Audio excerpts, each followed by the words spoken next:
नमस्कार, स्वागत है आपका अपना YouTube channel study point Patna में। मैं पंकज कुमार आपका हार्दिक स्वागत करता हूं।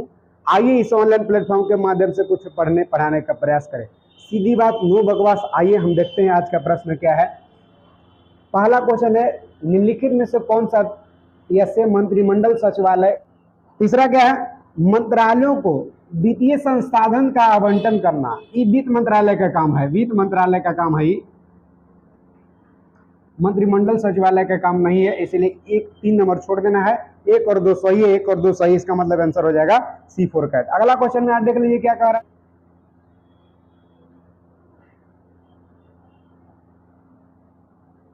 भारतीय संविधान का अनुच्छेद 78 में प्रधान दायित्व क्या है। भारतीय संविधान का अनुच्छेद 78 क्या है। भारतीय संविधान का अनुच्छेद 78 प्रधानमंत्री, राष्ट्रपति और संघ मंत्री परिषद के बीच में सेतु का काम करता है, कड़ी का काम करता है। राष्ट्रपति की बात को संघ मंत्री तक को मंत्री परिषद तक पहुंचाएगा और मंत्री परिषद की बातों को राष्ट्रपति तक पहुंचाने का काम करता है प्रधानमंत्री। यानी प्रधानमंत्री की कार्यों का निर्वहन अनुच्छेद 78 में है। यहाँ का लोकसभा का अध्यक्ष, अनुच्छेद 78 में लोकसभा अध्यक्ष, बिल्कुल गलत बात। दूंगा राज्यसभा के सभापति, बिल्कुल गलत बात। भारत के नियंत्रक महालेखा परीक्षक, ये भी गलत बात। प्रधानमंत्री आंसर हो जाएगा D फॉर डॉग। अब लोकसभा के अध्यक्ष उपाध्यक्ष की चर्चा अनुच्छेद 93 में है। राज्यसभा के सभापति की चर्चा किया गया है कि उपराष्ट्रपति राज्यसभा का पद सभापति होगा, अनुच्छेद 64 में कहता है। 64 और 89 89 में है कि उपराष्ट्रपति राज्यसभा का पद सभापति होता है। नियंत्रक महालेखा परीक्षक की बात करें तो अनुच्छेद 148 में, अनुच्छेद 148 में नियंत्रक महालेखा परीक्षक का नियुक्ति राष्ट्रपति करता है और नियंत्रक महालेखा परीक्षक का कार्यकाल 6 वर्ष या 65 वर्ष दोनों में से जो पहले। आंसर हो जाएगा D फॉर डॉग। अगला क्वेश्चन में आ जाइए क्या कह रहा है। राष्ट्रपति भवन को डिजाइन किया गया था। राष्ट्रपति भवन को डिजाइन किया गया था किसके द्वारा किया गया था। तो एडवर्ड लुटियंस और हर्बर्ट बेकर। एक एक ऑप्शन में दे रहा है, एडवर्ड लुटियंस और हर्बर्ट बेकर। याद रखिए, जो राष्ट्रपति भवन है पहले वायसराय भवन हुआ करता था। वायसराय भवन में प्रवेश करने वाला पहला जो वायसराय था लॉर्ड इरविन था, लेकिन अब राष्ट्रपति भवन के नाम से जाना जाता है। और राष्ट्रपति भवन रायसीना पहाड़ी दिल्ली में है, जो एडवर्ड लुटियंस और हर्बर्ट बेकर के द्वारा डिजाइन किया गया था। अगला क्वेश्चन में देख लीजिए कि क्या है। भारत के प्रधानमंत्री के विषय में निम्नलिखित कथन में कौन सा सही है। एक में कह रहा प्रधानमंत्री मंत्री परिषद का नाम मात्र का नेता होता है। नाम मात्र का नहीं, पूरा वास्तविक नेता। मंत्री परिषद का प्रमुख अध्यक्ष का ये प्रधानमंत्री ही होता है, तो गलत बात है। 2 में कह रहा वो संसद के प्रति उत्तरदायी नहीं होता। अब लोकसभा के प्रति उत्तरदायी होता है। अनुच्छेद 75 के 3 कहता है कि लोकसभा के प्रति उत्तरदायी होता है। मंत्री परिषद सामूहिक रूप से लोकसभा के प्रति उत्तरदायी होता है। तो मंत्री परिषद का अंग जब प्रधानमंत्री है तो प्रधानमंत्री उत्तरदायी नहीं होगा, व्यक्तिगत रूप से कहेगा तो राष्ट्रपति के प्रति, लेकिन संसद के प्रति उत्तरदायी होता है। तो इसलिए ये भी गलत हो जाएगा। पर वो अपने मंत्रियों से किसी को बर्खास्त नहीं कर सकता। बर्खास्त कर सकता है भाई, बर्खास्त कारक बर्खास्त इसको बनाइए, बर्खास्त नहीं कर सकता है। बर्खास्त नहीं कर सकता, कर सकता है राष्ट्रपति को कहेगा कि इसको बर्खास्त किया जाए, या बर्खास्त करने की सलाह देगा, या बर्खास्त कर सकता है किसी को। यानी संघ मंत्री परिषद किसी को त्यागपत्र देने के लिए कहेगा या राष्ट्रपति के द्वारा उसको बर्खास्त करवाएगा, यानी ये भी गलत है। 4 में कह रहा प्रधानमंत्री मंत्री परिषद का वास्तविक नेता होता है। मंत्री परिषद का नेता अध्यक्ष यही होता है। आंसर D फॉर डॉग हो जाएगा। अगला क्वेश्चन में आ जाइए क्या होता है, ऐसे देख लेते हैं। भारत सरकार की प्रथमता सारणी में भारत के मुख्य न्यायाधीश के ऊपर कौन आता है। मुख्य न्यायाधीश के ऊपर कौन आता है, ऐसे देख लीजिए। पहले जैसे कभी कभी क्वेश्चन पूछता है कि भारत रत्न पुरस्कार एकमात्र ऐसी पुरस्कार है जो वरीयता अनुक्रम में दिया जाता है, और वरीयता अनुक्रम में कह रहा है कि मुख्य न्यायाधीश के ऊपर कौन सा आता है। तो देखिए मुख्य न्यायाधीश के ऊपर कौन सा आता है, मैं आपको बता दूं। 1 नंबर पर होता है वरीयता अनुक्रम में सबसे राष्ट्रपति। कौन होता है, राष्ट्रपति। राष्ट्रपति के बाद होता है 2 नंबर पर कौन होता है, उपराष्ट्रपति होता है। वरीयता अनुक्रम में प्रमुख उपराष्ट्रपति होगा, और तीसरा नंबर पर होता है प्रधानमंत्री।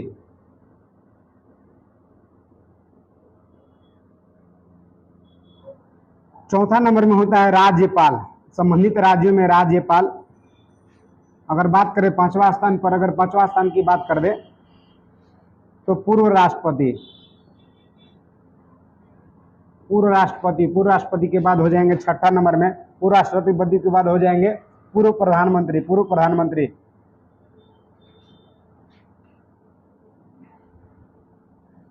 तब हो जाएंगे मुख्य न्यायाधीश। इसका मतलब कि राष्ट्रपति कह रहा है, यहाँ क्वेश्चन में कह रहा है कि मुख्य न्यायाधीश के ऊपर कौन आता है, तो मुख्य न्यायाधीश के ऊपर कौन आ जाएंगे, देख लीजिए है ऐसा कोई सम, तो मुख्य न्यायाधीश के ऊपर हो जाएगा भूतपूर्व राष्ट्रपति, नहीं हो जाएगा, कारण कि इसके बाद 7वां स्थान पर मुख्य न्यायाधीश चीफ जस्टिस ऑफ इंडिया और लोकसभा अध्यक्ष होता है, लोकसभा अध्यक्ष। तो बताइए कि इनसे ऊपर पूर्व राष्ट्रपति हुआ, पूर्व राष्ट्रपति हुआ कि नहीं हुआ, क्या मुख्य न्यायाधीश से ऊपर पूर्व राष्ट्रपति हुआ, आंसर इसीलिए बी फुटबॉल हो जाएगा। अगर ऑप्शन के हिसाब से उनके बाद कौन हो जाएंगे, दूसरा स्थान हो जाएंगे लोकसभा अध्यक्ष और मुख्य न्यायाधीश होता है, लोकसभा अध्यक्ष और मुख्य न्यायाधीश दोनों का बराबर है वरीयता अनुक्रम में। उसके बाद हो जाता है महान्यायवादी, तीसरा कंडीशन में होता है महान्यायवादी ऑप्शन के हिसाब से, यानी 1 नंबर पर हो गए भूतपूर्व राष्ट्रपति, 2 नंबर पर हो जाएंगे लोकसभा अध्यक्ष और 3 नंबर पर हो जाएंगे भारत का महान्यायवादी। यहाँ कह रहा है कि मुख्य न्यायाधीश के ऊपर कौन होगा, तो लोकसभा अध्यक्ष और मुख्य न्यायाधीश दोनों समानार्थक है और इनसे ऊपर हो जाएंगे भूतपूर्व राष्ट्रपति, आंसर हो जाएगा बी फुटबॉल। अगला क्वेश्चन में आ जाइए, क्या कह रहा है, भारत सरकार में सबसे ऊंचे पद सिविलियन अधिकारी कौन सा होता है, देश का सबसे बड़ा सिविलियन अधिकारी कौन होता है, तो मंत्रिमंडल सचिव कहिए, मंत्रिमंडल का सचिव कहिए या कैबिनेट सचिव कहिए, मंत्रिमंडल का सचिव या कैबिनेट सचिव कहिए, आंसर क्या हो जाएगा, सी फॉर कैट हो जाएगा। क्रम के हिसाब से अगर बात कर दे, डायरेक्ट कहेगा कि निम्नलिखित अधिकारियों पर विचार करिए, तो अधिकारियों पर विचार करिए माने इनमें से क्रम के हिसाब से, तो अभी तुरंत आप पढ़े थे कि सबसे पहले 1 नंबर पर होता है राष्ट्रपति, उसके बाद उपराष्ट्रपति, तब प्रधानमंत्री, राष्ट्रपति, उपराष्ट्रपति, प्रधानमंत्री और संबंधित राज्यों का राज्यपाल, ये 4 गो सर्वप्रमुख वरीयता अनुक्रम में होता है। उसके बाद होता है भूतपूर्व राष्ट्रपति, भूतपूर्व प्रधानमंत्री, तब मुख्य न्यायाधीश, लोकसभा अध्यक्ष होता है। अब उसके बाद ही कोई होता है, एकरा में ऑप्शन के हिसाब से सबसे पहले देखिए ना तो दिया राष्ट्रपति दिया, ना उपराष्ट्रपति दिया, ना प्रधानमंत्री दिया, ना संबंधित राज्यों का राज्यपाल दिया है, और ना ही भूतपूर्व राष्ट्रपति दिया है, और ना ही भूतपूर्व प्रधानमंत्री दिया है। तो यानी कि भारत में यानी वरीयता अनुक्रम में मुख्य न्यायाधीश अभी ऑप्शन के हिसाब से 1 जाएंगे, 1 नंबर ऑप्शन के हिसाब से अभी जाएंगे, यानी कि 4 नंबर पहले होगा। उसके बाद कौन हो जाएंगे, तो संघीय मंत्रिमंडल सदस्य हो जाएंगे, यानी 2 नंबर पर ही जाएंगे, 2 नंबर पर ही जाएंगे। उसके बाद कौन आ जाएंगे, तो मुख्य निर्वाचन आयुक्त आ जाएंगे, 3 नंबर रैंक पर मुख्य निर्वाचन आयुक्त आ जाएंगे ऑप्शन के हिसाब से। और उसके बाद कौन आ जाएंगे, उसके बाद हिसाब से ऑप्शन के हिसाब से ही आ जाएंगे। तो सजा देना है आपको, पहले 4 हो जाएगा, पहले 4 हो जाएगा, 4 2 ऑप्शन में, 2 ऑप्शन में, उसके बाद कौन हो जाएगा, उसके बाद 3 हो जाएगा, तो 3 3 4 और 3 4 और 3 4 और 3 4 और 3 4 3 के बाद कौन हो जाएगा, तो 4 3 के बाद 2 हो जाएंगे, 4 3 के बाद 2 हो जाएंगे, 4 3 के बाद 2 हो जाएगा, 2 नंबर कैन में है 4 3 2 4 3 2, यहाँ 1 हो जा रहा है, यह गलत हो गया, यानी option number C for cat सही। चलिए अगला क्वेश्चन में आ जाइए, वरीयता अनुक्रम याद रखिएगा, मतलब यह हुआ कि एकमात्र ऐसा सम्मान भारत रत्न है जो वरीयता अनुक्रम में दिया जाता है। यदि भारत रत्न जैसा कि आप जानते हैं कि 1 वर्ष में कुल 3 व्यक्ति को दिया जा सकता है, यदि राष्ट्रपति और उपराष्ट्रपति दोनों अगर फुलफिल कंडीशन करते हैं तो राष्ट्रपति को दिया जाएगा पहले, अगर दोनों हैं तो पहले राष्ट्रपति को दिया जाएगा, तब उपराष्ट्रपति को दिया जाएगा, तब प्रधानमंत्री को दिया जाएगा, ऐसे वरीयता अनुक्रम में दिया जाता है, ध्यान रखना आपको। भारतीय नवाचार के अनुसार पूर्वता क्रम में निम्न से कौन सा है, पूर्वता क्रम में कौन सा, पूर्वता क्रम में देखिए ऑप्शन के हिसाब से सबसे पहले कौन हो जाएंगे, जैसा कि आप जानते हैं कि 1 नंबर पर राष्ट्रपति, 2 नंबर पर हो जाएंगे, 2 नंबर पर हो जाएंगे उपराष्ट्रपति, और 3 नंबर पर हो जाएंगे, 3 नंबर पर हो जाएंगे कौन, 3 नंबर पर हो जाएंगे प्रधानमंत्री पीएम हो जाएंगे, 4 नंबर पर कौन हो जाएंगे, 4 नंबर पर हो संबंधित राज्यों में राज्यपाल हो जाएगा, और 5 नंबर पर कौन हो जाएगा, 5 नंबर पर हो जाएगा आपको 5 नंबर पर हो जाएगा भूतपूर्व राष्ट्रपति यानी कि पूर्व राष्ट्रपति हो जाएगा, पूर्व राष्ट्रपति हो जाएगा। और 6 नंबर पर कौन हो जाएगा, तो 6 नंबर पर हो जाएगा पूर्व प्रधानमंत्री हो जाएगा, पूर्व प्रधानमंत्री हो जाएगा। अब इतना ही से पकड़ा जाएगा आपको, इतना ही से आपको पकड़ा जाएगा। देखिए यानी कि वरीयता अनुक्रम में पूछ रहा है, यानी भारतीय नवाचार के अनुक्रम में पूर्वता क्रम में एक में दिया हुआ है कौन वरीयता में पहला आ जाएंगे, तो पहले संबंधित राज्यों में राज्यपाल, अपने राज्यपाल एजेंसर हो जाएगा, सी फॉर कैट हो जाएगा, कारण कि राज्यपाल के बाद ही पूर्व राष्ट्रपति और पूर्व प्रधानमंत्री की बारी आता है, आंसर हो जाएगा सी फॉर कैट। चलिए अगला क्वेश्चन में आ जाइए। अगला में कह रहा भारत के सीएजी नियंत्रक महालेखा परीक्षक कंट्रोलर ऑडिटर जनरल का कार्य है, काम क्या करता है, तो लोक वित्त का संरक्षक होता है, संचित वित्त से रकम निकला है कितना, लीगल है नहीं लीगल है, कितना निकला है, सबका हिसाब किताब एक तरह से कह सकते हैं कि लोक हित का संरक्षक, या कह सकते हैं कि संचित निधि का मैनेजर है। बात यहाँ देख लीजिए क्या कह रहा है कि भारत के सीएजी नियंत्रक महालेखा परीक्षक का कार्य क्या करता है, नियंत्रक महालेखा परीक्षक क्या काम करता है, एक में कारण नागरिक के स्वतंत्रता के संरक्षण करेगा। क्या नागरिक के स्वतंत्रता के कोई मतलब है जी नियंत्रक महालेखा परीक्षक, एकदम नहीं। लोकहित के संरक्षक के रूप में बिल्कुल बात सही है। अनुच्छेद 266 में संचित निधि है पैसों में, पैसा आता कहाँ है संचित निधि से? तो सब राजस्व से पैसा आता है। पैसा कहाँ जाता है संचित निधि से? तो विभिन्न पदाधिकारियों का वेतन भत्ता होता है। या कोई दूसरा देश के द्वारा, अगर मान के चलिए भारत और दूसरा देश के बीच भारत किसी का संधि का उल्लंघन कर दिया, तो उल्लंघन कर दिया, अगर पैसा दंड के स्वरूप में भारत को देना होगा, डिक्री या पंचायत, तो भी भारत को संचित निधि से दिलाएगा। या संसद कोई भी राशि को संचित निधि पर भारित कर दे, उसको भी दिया जाएगा, उसको भी खर्चा किया जाएगा संचित निधि से। तो लोकहित संरक्षक होता है। अब जानते हैं नियंत्रक मालिका पद का अनुच्छेद 148 1 से लेकर के 51 तक चर्चा है इसी का। 148 में राष्ट्रपति नियुक्त करता है नियंत्रक मालिका परीक्षक को। अगला का सरकार के मुख्य विधिक सलाहकार के, सरकार के मुख्य विधिक सलाहकार महान्यायवादी अटॉर्नी जनरल ऑफ इंडिया है। महान्यायवादी अटॉर्नी जनरल ऑफ इंडिया सरकार के मुख्य सलाहकार के रूप में काम करता है। आंसर हो जाएगा बी फॉर बॉल। अगला क्वेश्चन में आ जाइए, क्या कह रहा है? निम्नलिखित में से कौन सा एक प्रस्ताव भारत में मंत्रिपरिषद रख सकता है? भारत में मंत्रिपरिषद कौन सा प्रस्ताव रख सकता है? जैसा कि आप जानते हैं, मंत्रिपरिषद के द्वारा लोकसभा में विश्वास प्रस्ताव रखा जाता है सत्ता पक्ष के द्वारा, और विपक्ष के द्वारा अविश्वास प्रस्ताव रखा जाता है। यानी अविश्वास प्रस्ताव, विश्वास दोनों समझ में आपको मैं बता दूं आपको कि निम्नलिखित में से कौन सा एक प्रस्ताव है जो भारत के मंत्रिपरिषद रख सकती है, यानी जो सत्ता पक्ष है उसकी बात कर रहा है, तो विश्वास प्रस्ताव हो जाएगा, विश्वास प्रस्ताव। और विश्वास प्रस्ताव की बात करें तो विपक्ष वाला पार्टी रखेगा, विपक्ष पार्टी रखेगा, विपक्ष पार्टी रखेगा, यही ना, विपक्ष पार्टी रखता है, विपक्ष पार्टी के द्वारा, विपक्ष के द्वारा रखा जाता है। अविश्वास प्रस्ताव हो चाहे विश्वास प्रस्ताव हो, दोनों लोकसभा में लाया जाएगा। और अगर अविश्वास सफल होता है तो प्रधानमंत्री सहित समस्त मंत्रिमंडल को त्यागपत्र देना होगा, और यदि विश्वास सफल रहता है तो मंत्री अपना पद पर बने रहेंगे।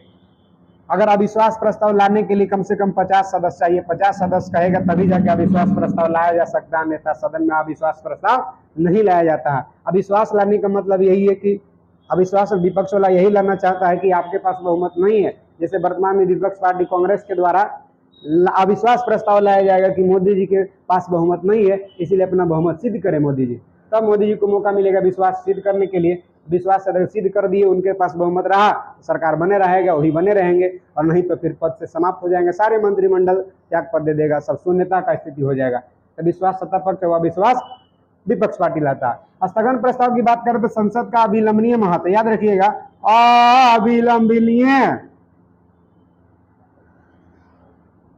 अविलंबनीय महत्व संसद में वैसा विषय जिसको विलंब करना सही नहीं है, जैसे बाढ़ आया, भूचाल आया, भूकंप आया, अविलंबनीय महत्व के मुद्दा पर संसद का ध्यान आकर्षित कराने के लिए सदन में यानी लोकसभा अध्यक्ष की अनुमति से सदन में स्थगन प्रस्ताव लाया जाता है, जो कोई भी सदस्य के द्वारा स्थगन प्रस्ताव लाया जा सकता है। इसका मतलब आंसर हो जाएगा D for dog, D for dog. कोई दिक्कत नहीं, कोई दिक्कत होगा तो आप हमको कमेंट करके बताएंगे, अगला वीडियो में हम आपको उसी तरह से आपका कमेंट को संज्ञान में लेते हुए बनाने का प्रयास करेंगे। अगर तुम पहाड़ हो तो हम भी मांझी हैं, जब तक तोड़ेंगे नहीं तब तक छोड़ेंगे नहीं। आइए अगला क्वेश्चन में देख लीजिए क्या कह रहा है। इसे कह रहा council of scientific industrial research का अध्यक्ष कौन होता है? Council of scientific industrial research अध्यक्ष कौन होता है भाई? कौन होता है? भारत के प्रधानमंत्री। आंसर हो जाएगा सी फॉर कैट। अब देखिए भारत के राष्ट्रपति की बात करें तो संघ कार्यपालिका का प्रमुख होता है राष्ट्रपति, वास्तविक कार्यपालिका का प्रमुख होता है प्रधानमंत्री। उपराष्ट्रपति की बात करें तो राज्यसभा का पदेन सभापति होता है उपराष्ट्रपति, राज्यसभा का पदेन सभापति होता है उपराष्ट्रपति। आगे देख लीजिए, बाकी ऐसा कुछ नहीं है। अगला क्वेश्चन में आ जाता है क्या कह रहा है, देखिए प्रश्न में क्या कह रहा है, आप स्वयं एकदम साक्ष्य प्रत्यक्ष देख लीजिए, प्रदर्शी देख लीजिए। नीचे दो वक्तव्य दिए गए हैं, कथन एक है और कहा गया कि दूसरा कारण आर है। एक में कह रहा कोई व्यक्ति उपराष्ट्रपति निर्वाचित होने का पात्र तभी होगा जब राज्यसभा का सदस्य होगा। बिल्कुल सही बात है, बिल्कुल सही बात है। उपराष्ट्रपति निर्वाचित होने योग्य तभी होगा जब राज्यसभा का सदस्य निर्वाचित होने योग्य हो। देख लीजिए कुछ कह रहे हैं। यदि राष्ट्रपति की बात करें तो राष्ट्रपति लोकसभा के सदस्य निर्वाचित होने योग्य होता है। राष्ट्रपति जो होता है लोकसभा का निर्वाचित सदस्य होने योग्य होता है, जबकि उपराष्ट्रपति राज्यसभा का निर्वाचित सदस्य होने योग्य होता है। देखिए राष्ट्रपति राज्यसभा का निर्वाचित सदस्य योग्य होना चाहिए राज्यसभा का। यदि यही रहता राष्ट्रपति रहता तो क्या करते, यहाँ लोकसभा के प्रति माने लोकसभा के निर्वाचित सदस्य होने योग्य होता, यानी लोकसभा का सदस्य योग्य होता, यानी एक नंबर सही कह रहा है। दूसरा में कह रहा है उपराष्ट्रपति राज्यसभा का पदेन सभापति होता है, यानी राज्यसभा का पदेन सभापति होता है। अनुच्छेद 64 और 89 में कहा गया है। इसका मतलब कि ये दोनों सही है। और उसका स्पष्टीकरण भी करता है। ए और दोनों सही है, आर ए का स्पष्टीकरण भी करता है। ए फोर एप्पल हो जाएगा। अगला क्वेश्चन में आ जाइए। अगला क्वेश्चन देखिए, कहता है कि नीचे वक्तव्य दिए गए हैं, वही बतिया फिर रिपीट कर रहा है, वक्तव्य दिए गए हैं। क्या दिया गया भाई? संघीय कार्यपालिका का मुखिया भारत का राष्ट्रपति होता है, अनुच्छेद 53 में कहा गया। संघ कार्यपालिका का प्रधान या प्रमुख राष्ट्रपति होता है, अनुच्छेद 53 में कहा गया है। जबकि वास्तविक प्रधान प्रधानमंत्री होता है। कारण क्या कह रहा है? कारण क्या कह रहा है? राष्ट्रपति की शक्तियां का कोई सीमा नहीं है। अरे भाई, राष्ट्रपति की शक्तियां का कोई सीमा नहीं है, ऐसा कौन कह दिया? राष्ट्रपति की शक्तियां सीमित है, इसका मतलब विधि द्वारा स्थापित प्रक्रिया के तहत ही राष्ट्रपति अपना शक्तियों का प्रयोग कर सकता है। राष्ट्रपति तीनों सेना का प्रमुख होता है, लेकिन इसका मतलब नहीं है कि वो असीमित शक्ति है उसको, कि गोतिया से झगड़ा हुआ भेज दिया थल सेना, जल सेना, वायु सेना सबको कि जाओ नस्ते नाबूद मिटा दो हमारे गोतिया को, ऐसा नहीं है। विधि द्वारा स्थापित प्रक्रिया के तहत सीमित किया गया है। यानी ये सही है, आर गलत है कोई ऐसा ऑप्शन? है कोई ऐसा ऑप्शन? ये सही है, आर गलत है, ऑप्शन हो जाएगा सी फोर का। अगला क्वेश्चन में द्वारा निम्नलिखित कथन पर विचार करिए। केंद्र में मंत्रिपरिषद संसद के प्रति सामूहिक रूप से उत्तरदायी होता है। अच्छा, संसद के प्रति उत्तरदायी होता है, और संसद में लोकसभा भी होता है और राज्यसभा भी होता है। राज्यसभा भी होता है। तो क्या राज्यसभा के प्रति उत्तरदायी होगा? नहीं, खाली लोकसभा के प्रति उत्तरदायी होगा, इसीलिए एक नंबर गलती जाएगा। मिस्टेक कर रहे थे। कर संघीय मंत्री भारत के राष्ट्रपति के प्रसाद पर्यंत पद धारण करेंगे। संघीय मंत्री भारत के राष्ट्रपति प्रसाद पर्यंत पद धारण करेंगे। जब तक राष्ट्रपति चाहेगा तब तक पद धारण करेंगे। संघीय मंत्री भारत के राष्ट्रपति के प्रसाद पर्यंत पद धारण करेंगे, ठीक बात है। विधि निर्माण हेतु प्रस्ताव के बारे में प्रधानमंत्री राष्ट्रपति को सूचित करेगा, ये भी सही बात है, यानी कि बी फोर बोल जा रहा था। देखिए, भारत में स्वतंत्रता के पश्चात प्रथम मंत्रिमंडल कानून मंत्री होता है। अरे सीधा सीधे कहने कि आजाद भारत के पहला कानून मंत्री कौन बने थे? भीमराव अम्बेडकर। अगर कहता कि अंतरिम सरकार में 2 सितंबर 1946 ईस्वी को अंतरिम सरकार का गठन हुआ था, अंतरिम सरकार में विधि मंत्री कानून मंत्री कौन बने थे? तो योगेंद्र नाथ दत्त मंडल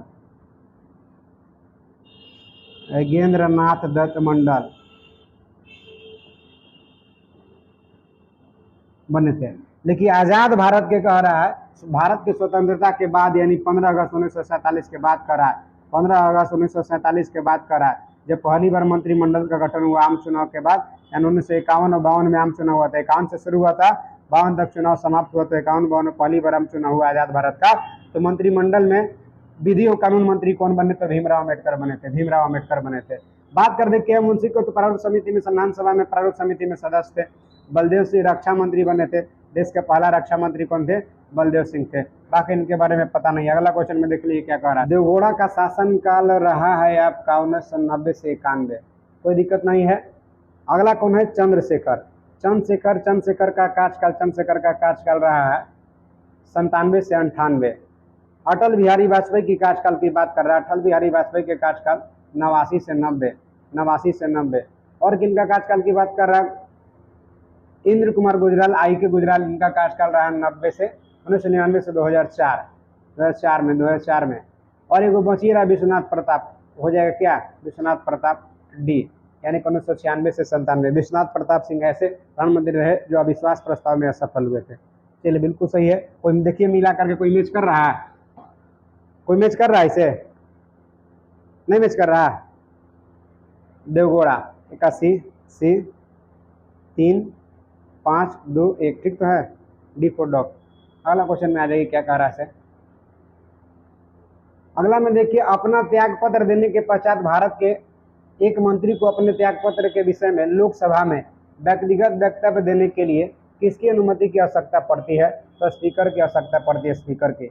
माने अपना त्याग पत्र देने के पश्चात भारत में एक मंत्री को अपने त्याग पत्र के विषय में लोकसभा में व्यक्तिगत वक्तव्य देने के, त्याग विषय के बारे में, त्याग पत्र दिया उसके विषय के बारे में अगर लोकसभा में अपना वक्तव्य देना चाहते हैं कि हम क्यों त्याग पत्र दिए हैं, तो किसकी अनुमति चाहिए वहाँ? तो स्पीकर का चाहिए, माने लोकसभा अध्यक्ष का चाहिए। अगला क्वेश्चन में देख लीजिए, लोकसभा अध्यक्ष, जैसा कि आप जानते हैं लोकसभा का अध्यक्ष अनुच्छेद 93 के तहत एक अध्यक्ष एक उपाध्यक्ष पहला बैठक के दिन सभी सदस्य मिलकर के चुन लेता है। लेकिन पहला बैठक के दिन तो कोई अध्यक्ष नहीं रहता है, इसीलिए पहला बैठक के दिन जो बैठक में उपस्थित सबसे बुजुर्ग आदमी होता है उसको राष्ट्रपति प्रोटेम स्पीकर चुनता है। तो प्रोटेम स्पीकर उस दिन बैठक का अध्यक्षता करता है और तब तक बैठक का अध्यक्षता करेगा जब तक सब सदस्य अपने में से एगो अध्यक्ष एगो उपाध्यक्ष नहीं चुन लेता है। 17वीं वर्तमान लोकसभा का जो प्रोटेम स्पीकर बने थे वीरेंद्र सिंह बने थे। जैसे बिहार विधानसभा वर्तमान में उसका प्रोटेम स्पीकर बने थे जीतन राम मांझी बने थे। और पहले बैठक के दिन जब शपथ दिला देता है सबको, प्रोटेम स्पीकर का मेन काम होता है सदस्यों को शपथ दिलाना, कारण कि राष्ट्रपति प्रोटेम स्पीकर को सबसे बुजुर्ग व्यक्ति को चुना है और राष्ट्रपति को काम है संसद सदस्य का शपथ दिलाना। तो राष्ट्रपति या तो स्वयं शपथ दिलाता है, किसी अधिकारी के माध्यम से दिलवाता है, तो प्रोटेम स्पीकर के माध्यम से दिलवा देता है। सब सदस्य अपने ही में से फिर एक अध्यक्ष एगो उपाध्यक्ष चुन लेता है। जैसे 17वां लोकसभा का अध्यक्ष ओम बिरला है। आगे आ जाइए अगला क्वेश्चन में, देखिए क्या कह रहा है ऐसे, निम्न से किस राष्ट्रपति ने एक शक्ति का प्रयोग किया था जिसे संवैधानिक शब्दावली में जेवी वीटो कहते हैं या जेवी निषेधाधिकार भी कहा जाता है। तो किए थे ज्ञानेंद्र जय सिंह। 1986 ईस्वी में ज्ञानेंद्र जय सिंह पहली बार भारत में डाक संबंधित अधिनियम में पहली बार जेवी वीटो का प्रयोग किए थे। याद रखिए राष्ट्रपति को कितने प्रकार के, 3 प्रकार के वीटो शक्ति प्राप्त होता है। राष्ट्रपति का वीटो भारतीय संविधान का अनुच्छेद 111 में है। राष्ट्रपति का वीटो भारतीय संविधान का अनुच्छेद 111 में है। राष्ट्रपति के पास संसद कोई विधेयक अनुमोदन करके यदि भेजता है, जैसे संसद कोई कानून बनाया हम दो हमारे दो, राष्ट्रपति के पास भेजेगा तो राष्ट्रपति को 3 प्रकार के अधिकार है। राष्ट्रपति या तो विधेयक को स्वीकृति अपना अनुमोदन दे करके कानून बना दे, जैसे बिल लाया विधेयक लाया उसको एक्ट बना दे, कानून बना दे, अधिनियम बना दे, या तो उसको निरस्त कर दे कि ना सही नहीं है या समय के अभाव होने में न हाँ कहा ना कहा, उसी को वीटो कहते। एकमात्र अभी 1986 में हुआ था ज्ञानेंद्र जय सिंह, उसके बाद कभी वीटो का प्रयोग कोई नहीं किया है। चलिए आंसर हो जाएगा C4 कैट। अगला क्वेश्चन में आ जाइए क्या कह रहा है, कथन 1 में कह रहा है भारत का राष्ट्रपति प्रत्यक्ष निर्वाचन से चुना जाता है, क्या अप्रत्यक्ष निर्वाचन से चुना जाता है? सही बात है। राष्ट्रपति के निर्वाचन में भाग लेता है लोकसभा प्लस राज्यसभा प्लस विधानसभा का निर्वाचित सदस्य भाग लेता है, निर्वाचित सदस्य भाग लेते हैं, तीनों का सिर्फ और सिर्फ निर्वाचित सदस्य। कहीं कि निर्वाचित मतलब सजीव मनोनयन सदस्य में भाग नहीं लेता। जैसे राज्यसभा में आप जानते हैं कि राष्ट्रपति 12 के मनोनयन करता है, वो भाग नहीं लेता है, तो मनोनयन सदस्य भाग नहीं लेता। जैसे आप जानते हैं कि जम्मू कश्मीर विधानसभा में 2 महिला सदस्यों को राज्यपाल वहाँ का नामित करता है, मतलब कि मनोनीत सदस्य भाग नहीं लेता, मनोनीत सदस्य भाग नहीं लेता। विधानसभा मैंने विधायक जी और राज्यसभा के सदस्य और लोकसभा के सदस्य तीनों राष्ट्रपति के निर्वाचक मंडल का निर्माण करते, तीनों मिलकर के राष्ट्रपति को चुनते हैं। यानी पब्लिक डायरेक्ट नहीं चुना, पब्लिक चुना विधायक को, लोकसभा सदस्य को, और लोकसभा चुना राष्ट्रपति को। इसका मतलब कि डायरेक्ट पब्लिक नहीं चुना, इनडायरेक्ट यानी राष्ट्रपति का प्रत्यक्ष चुनाव होता है। एकल संक्रमणीय मत प्रणाली के तहत किया जाता है, आनुपातिक पद्धति से। तो ठीक है, 1 नंबर का आ रहा है। दूसरा कह रहा है एक निर्वाचन मंडल की व्यवस्था जो संसद के दोनों सदन और राज्यों की विधानसभाओं के निर्वाचित सदस्यों को मिलाकर बनता है, ये भी सही है। यानी ये भी सही हो, व्याख्या भी कर दिया भाई, व्याख्या भी कर दिया है कोई ऐसा ऑप्शन? ए और आर दोनों सही है, ये सही भी स्पष्टीकरण आर करता भी है। चलिए अगला क्वेश्चन में आ जाइए क्या कहता है। ध्यान रखिए उपराष्ट्रपति के चुनाव में सिर्फ राज्यसभा और लोकसभा का टोटल सदस्य, लोकसभा और राज्यसभा का टोटल सदस्य, निर्वाचित भी और मनोनीत भी, सब कोई भाग लेता। सिर्फ लोकसभा और राज्यसभा का संसद का कुल सदस्य भाग लेता, विधानसभा विधान परिषद भाग नहीं लेता उपराष्ट्रपति में। निम्नलिखित में से कौन अपने प्रधानमंत्री काल में लोकसभा के सदस्य थे? लोकसभा के सदस्य जैसा कि जानते हैं अजीत देवगौड़ा राज्यसभा का सदस्य थे, इंद्र कुमार गुजराल भी राज्यसभा का सदस्य, मनमोहन सिंह भी राज्यसभा का सदस्य, चंद्रशेखर लोकसभा के सदस्य थे जब प्रधानमंत्री बने थे उस समय। चलिए अगला क्वेश्चन में देख लीजिए। मनमोहन सिंह 4 से लेकर 14 तक रहे थे।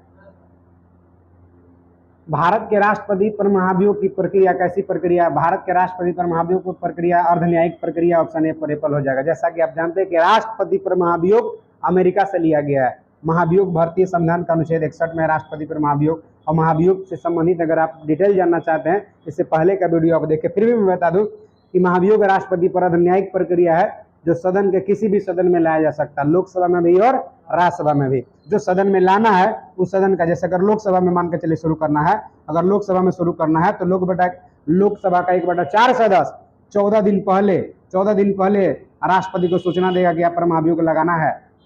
सूचना दे करके महाभियोग प्रक्रिया शुरू कर देगा, मैंने जांच पड़ताल शुरू कर देगा कि राष्ट्रपति पर जो लगाए गए आरोप हैं साबित कदाचार, असमर्थता, भ्रष्टाचार की स्थिति में ही राष्ट्रपति पर महाभियोग लाया जाता है। जांच कर देगा, पाया जाए कि हाँ सही में जांच में पता चला कि सही में है ही साबित कदाचार स्थिति है, तो दूत यदि पारित कर देगा लोकसभा से, तब जाएगा अगला सदन राज्यसभा के पास, और राज्यसभा जांच करेगा और कराएगा, और उसके बाद दूत यह पारित कर देगा, समझिए महाभियोग की प्रक्रिया पूरा हो जाएगा। ये प्रक्रिया इधर से भी शुरू हो सकता है। अगर राज्यसभा में शुरू करना तो राज्यसभा के 1/4 सदस्य 14 दिन पहले राष्ट्रपति को सूचना करेगा, और उसके बाद महाभियोग की प्रक्रिया राज्यसभा से शुरू होगा। राज्यसभा जांच करेगा या कराएगा, द्वितीय बहुमत से पारित करके फिर भेजेगा लोकसभा के पास। लोकसभा जांच करेगा, अपना स्तर से कराएगा। जब पता चल गया कि राष्ट्रपति पर लगाए गए सभी संदिग्ध आरोप जो है सही है, तो फिर लोकसभा द्वितीय से पारित कर देगा और महाभियोग पूरा हो जाएगा। मन इधर से जाइए चाहे उधर से जाइए, तो अर्ध न्यायिक प्रक्रिया आंसर क्या हो जाएगा, ए फॉर एप्पल। बात कर रहे हम लोग कार्यपालिका, तो कार्यपालिका जैसा कि आप जानते हैं कि जैसे कि भारत में सामान्यतः 3 गो जैसे कि मुख्य कड़ी है शासन प्रणाली का, विधायिका या व्यवस्थापिका, कार्यपालिका और न्यायपालिका। विधायिका में संसद आ जाएगा, विधानमंडल आ जाएगा। व्यवस्थापिका कहिए चाहे विधायिका कहिए, उसको नियम कानून बनाने का अधिकार होता है, जबकि कार्यपालिका का काम है नियम कानून जो बना दिया गया है उसको लागू करवाना। जैसे हमारे दो बना दिया, अगर बना दिया कि बुलेट पर एक बार में 3 व्यक्ति से ज़्यादा नहीं बैठ सकते हैं, कि बनाया विधायिका कानून, तो कार्यपालिका उसको लागू करवाया कि हाँ 2 गो से ज़्यादा नहीं बैठ सकते हैं, और कोई समस्या हुआ तो न्यायपालिका उसमें निर्णय करेगा। अगला क्वेश्चन में आ जाइए। अगला देखिए, कह रहा है कि भारतीय संविधान के संदर्भ में निम्नलिखित कथन पर विचार करिए। कह रहा संघ मंत्री परिषद लोकसभा के प्रति सामूहिक रूप से उत्तरदायी होता है। सही बात है, संघ मंत्री परिषद अनुच्छेद 75 के 3 के तहत लोकसभा के प्रति सामूहिक रूप से उत्तरदायी होता है, 75 के 3 के तहत। सही बात है। संघ के मंत्री प्रधानमंत्री के प्रसाद पर्यंत अपने पद धारण करेंगे नहीं। मंत्री अगर व्यक्तिगत रूप से बात करे तो राष्ट्रपति के प्रसाद पर्यंत पर राष्ट्रपति माने सीधा सीधा कहिए, क्वेश्चन कहेगा संघ में मंत्री व्यक्तिगत रूप से किसके प्रति उत्तरदायी होता है, तो राष्ट्रपति के प्रति होता है, राष्ट्रपति के प्रति होता है। और सामूहिक रूप से उत्तरदायी होता है तो लोकसभा के प्रति होता है। यानी कि मतलब केवल एक सही हो जाएगा, इनमें से कौन सा सही है, तो केवल एक। 2 नंबर क्यों गलती होगा, तो संघ के मंत्री प्रधानमंत्री के प्रसाद पर्यंत पद पर नहीं धारण करेंगे, राष्ट्रपति के प्रसाद पर्यंत पद धारण करेंगे व्यक्तिगत रूप से। चलिए, राष्ट्रपति हटा भी सकता है कब, जब कुछ गद्दारी किएगा, भ्रष्टाचारी करेगा, कुछ आरोप में धराएगा, बलात्कार में, तो हटा सकता है। चलिए अगला क्वेश्चन में, अनुच्छेद 108 के अंतर्गत लोकसभा और राज्यसभा के संयुक्त बैठक आहूत की जाती है। कौन बुलाता है, राष्ट्रपति बुलाता है। संयुक्त अधिवेशन का चर्चा अनुच्छेद 108 में है, जो बुलाता है राष्ट्रपति, लेकिन संयुक्त अधिवेशन की अध्यक्षता करता है लोकसभा अध्यक्ष। अनुच्छेद 118 कहता है अध्यक्षता, याद रखिए संयुक्त अधिवेशन का अध्यक्षता जो है, अध्यक्षता लोकसभा अध्यक्ष करता है अनुच्छेद 118, और संयुक्त अधिवेशन अनुच्छेद 108 में। संयुक्त अधिवेशन भारत में अब तक कितने बार, 3 बार बुलाया जा चुका है, 3 बार बुलाया जा चुका है। कब कब, 1961 दहेज प्रथा से संबंधित, 1978 बैंकिंग से संबंधित, 2002 कोटा से संबंधित। कोटा आतंकवादी विध्वंसकारी गतिविधि अधिनियम था, दहेज प्रथा से संबंधित, बैंकिंग से संबंधित। क्लियर हो गया, तो 3 बार संयुक्त अधिवेशन की अध्यक्षता लोकसभा अध्यक्ष करता है। अगर लोकसभा का अध्यक्ष नहीं रहेगा तो लोकसभा का उपाध्यक्ष करेगा, यदि वो भी अनुपस्थित है तो फिर राज्यसभा का उपसभापति करता है, और राज्यसभा को उपसभापति भी अनुपस्थित है तो पैनल में जो वरिष्ठतम सदस्य होगा, जैसा राष्ट्रपति निर्धारित करे, वो अध्यक्षता करेगा। कोई दिक्कत नहीं है। कोई दिक्कत होगा तो लोकसभा स्पीकर की बात करें तो लोकसभा स्पीकर लोकसभा का अध्यक्षता करता है, संयुक्त अधिवेशन का भी अध्यक्षता करता है। प्रधानमंत्री नहीं बुलाता है भाई, बुलाता कौन है, संयुक्त अधिवेशन को बुलाता है राष्ट्रपति। संयुक्त अधिवेशन बुलाया कब जाएगा, तो 3 कंडीशन में बुलाया जाता है संयुक्त अधिवेशन। पहला कंडीशन कब, जब लोकसभा पारित कर दिया किसी विधेयक को, राज्यसभा के पास गया, राज्यसभा उसको अस्वीकार कर दिया। दूसरा कंडीशन, लोकसभा पारित करके राज्यसभा के पास भेजा और राज्यसभा 6 महीना से अधिक समय ले लिया। 2 कंडीशन हुआ। तीसरा कंडीशन, लोकसभा भी पारित नहीं किया, राज्यसभा भी पारित नहीं किया, दोनों अस्वीकार कर दिया। तो 3 कंडीशन में संयुक्त अधिवेशन बुलाया जा सकता है ना। और संयुक्त अधिवेशन धन विधेयक से संबंधित मैटर में नहीं है, संविधान में संशोधन करने में भी संयुक्त अधिवेशन की व्यवस्था नहीं है। सामान्य विधेयक तक ही सीमित है संयुक्त अधिवेशन। कारण निम्नलिखित में से कौन सा लोकसभा के सत्र का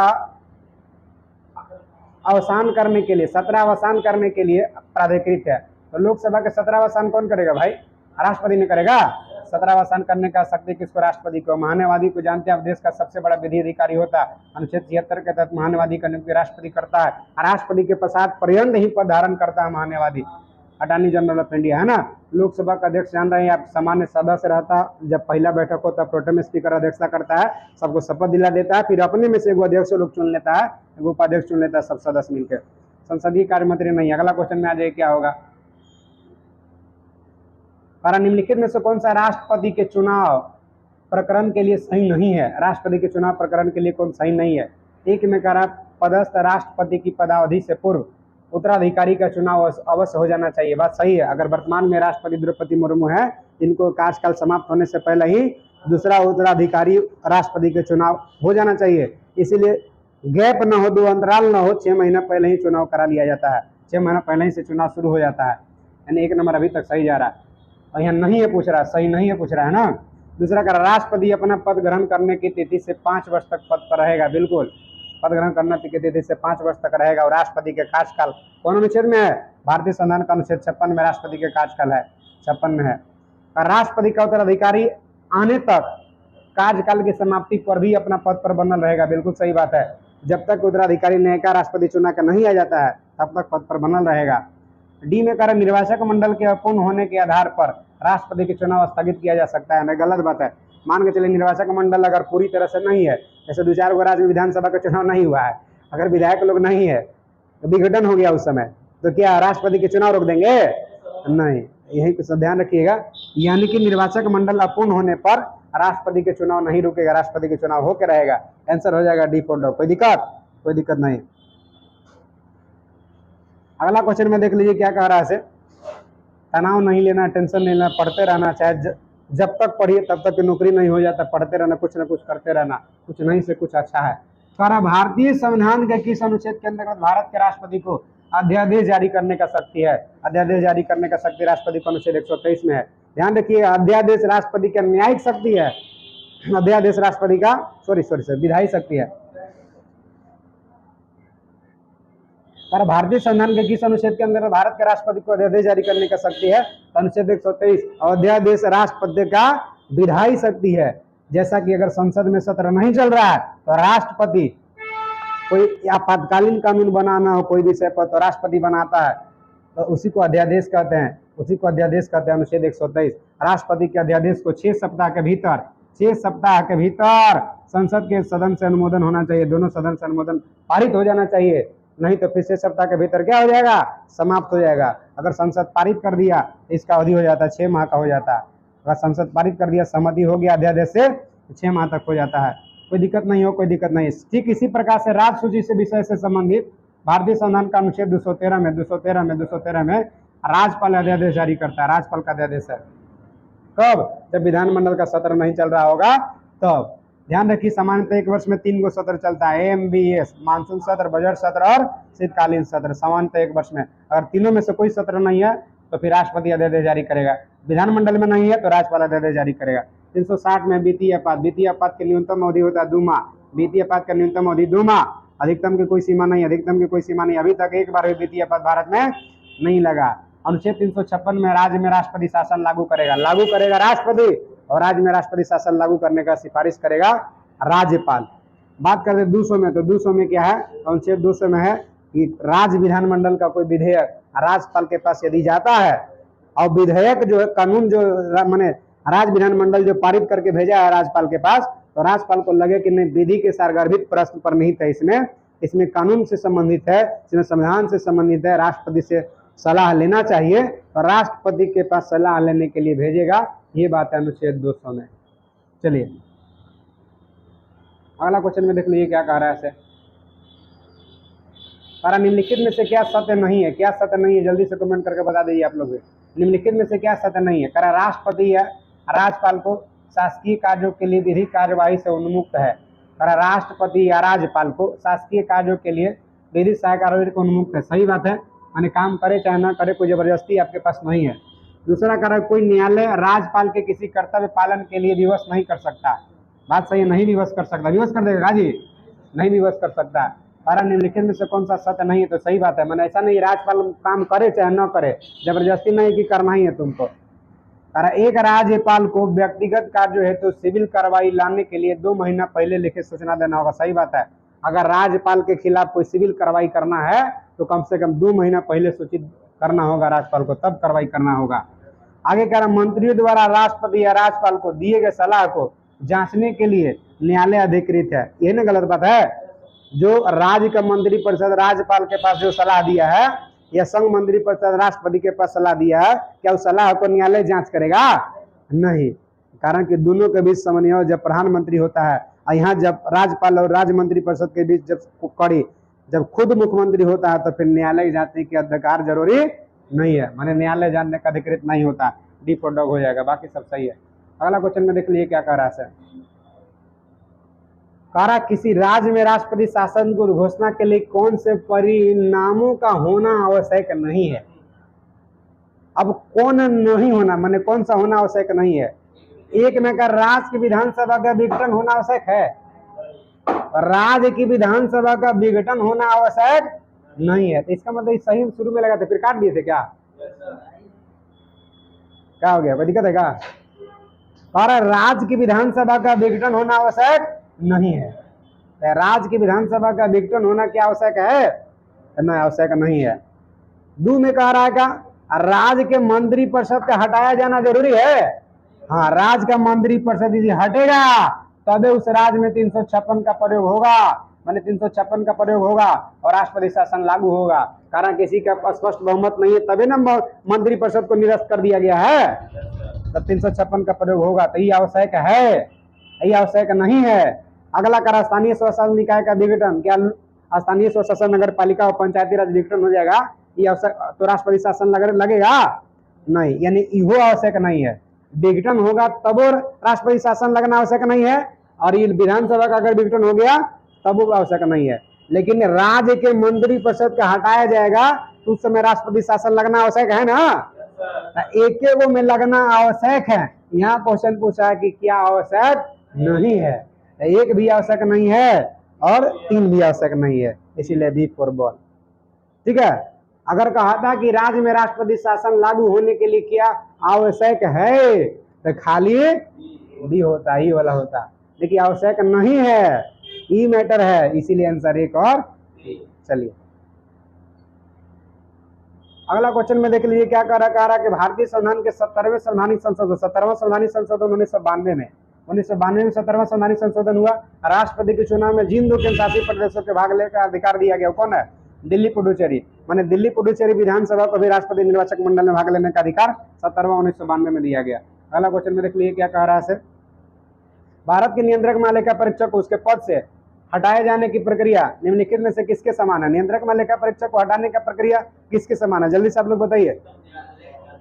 उच्चतम न्यायालय के न्यायाधीश के समान हो जाएगा ना, उच्चतम न्यायालय के न्यायाधीश के समान। आप लोग देखिए कि लोकसभा के अध्यक्ष नहीं, लोकसभा के अध्यक्ष को हटाने के लिए लोकसभा काफी है और राज्यसभा की सहमति से, मैंने लोकसभा में बहुमत पारित कर दिया 2/3, उपस्थित मत देने वाले सदस्यों में बहुमत पारित कर दिया 2/3 और राज्यसभा की सहमति से लोकसभा अध्यक्ष हट जाएगा कभी भी। और भारत का महान्यायवादी, भारत का न्यायवादी राष्ट्रपति के प्रसाद पर्यंत पर धारण करता है।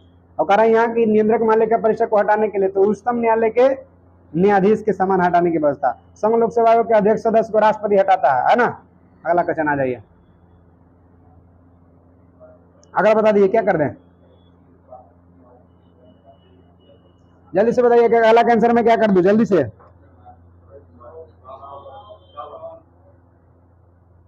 क्या कर रहे हैं।